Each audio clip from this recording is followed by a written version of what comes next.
আমার উপযোগী ষাঁড় গরু হলস্টিন ফ্রিজিয়ান কিনে নিল। দেখি দুটা বাচ্চা কত দিয়ে কিনে নিল।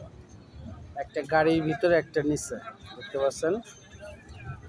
এই একটা গাড়ির ভিতরে আর একটা নিচে। দেখি কত দিয়ে কিনে নিল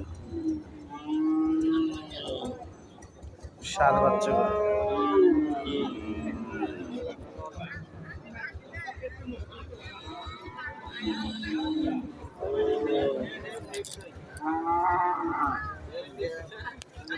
কত নিল? 58,000। আর ওইটা এটা 58,000। পালাজনা নিতেছেন 58,000 টাকা দিয়ে। দেখেন এটা কিনে নিল। আর ওটা এই ভাইয়ের না, আরেক ভাইয়ের ষাঁড়গুলো শুনে দেখলাম ওই গরুটার দাম কিনেছে ওইটাও ৫-৫০,000 টাকা দিয়ে উনি কিনেছে। ওটা ৫-৫০, সেটা 58,000 টাকা।